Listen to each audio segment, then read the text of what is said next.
and my gift Swahomish name is Sahahum the Dove, and I am here sharing with you a story that petrifies me.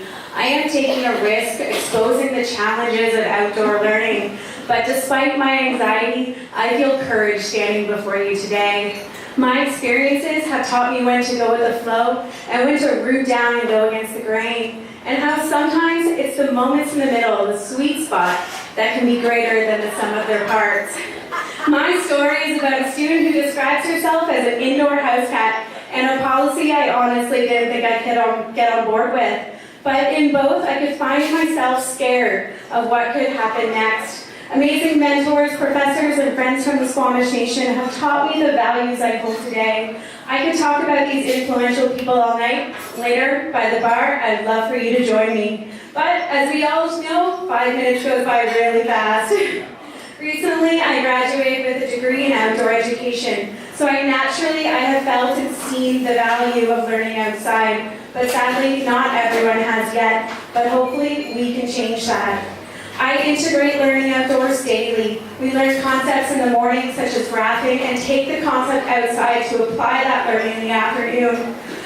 But on Wednesdays, we go deeper into the wilderness. It was here that I felt the misconceptions of outdoor learning. The most powerful voices are those of children. And one told me, I'm not coming on Wednesday because we won't be learning anything. This shook me, and it was my first exposure that not everyone shares my values. As I was wallowing in uncertainty, a mentor encouraged me to be flexible. So I worked with the students, listened to them, and we compromised. We evaluated what was working and what was challenging. It was evident that some craved the time outdoors, but the challenges exposed the importance of being flexible. The challenges, it was dirty, it's wet, it's hard to sit still in nature. In that moment, I learned the importance of meeting them where they were. We created rain dates, made sit-upons, and practiced mindfulness to find comforts in silence. We compromised, and I could feel it working. Students seeing the value, but then it happened. We were walking through Capilano River Park, and I heard an ear-piercing scream. My feet were moving before my brain could even process. I arrived at the student who was kneeling down, looking into the bush. At first, I couldn't see her face, but then she turned around and was smiling. It was the self-titled indoor house cat. Turns out she smiled because she was excited to recognize this salmonberry bush.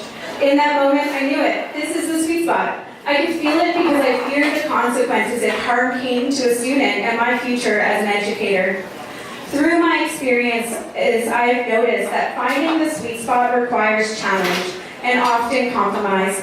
My greatest challenge presented itself this year. I've had to respect changes with our school schedule, where teachers are expected to begin closure inside from 2:15 to 2:50. I have had to work with this, even though I have found that to be an ideal time for students to apply their learning outdoors.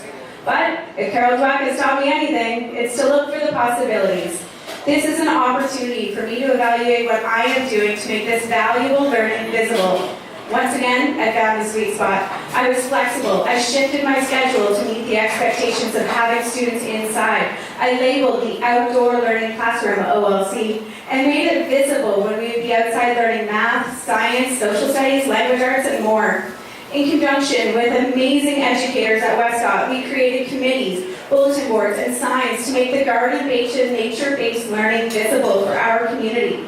I am so grateful for the support I feel from our staff. These are just a few examples when I faced adversity towards outdoor learning. In both cases, I could see myself going with the flow to make others happy, as well as wanting to plant myself like a tree and stay true to what I believe in. The takeaways for me quickly became that even though situations may seem unwinnable, even with enough thought and effort, a compromise can be found that supersedes both arguments.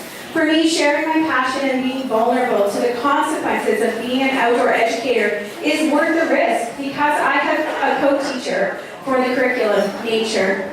I have had the opportunity to share the importance and practical implementation of outdoor learning as a facilitator of a Pro-D workshop, as a guest teacher of a course at UBC, and now as a speaker at Ignite. Thank you for listening to my story, but most importantly, thank you for taking on challenges and finding your own sweet spot.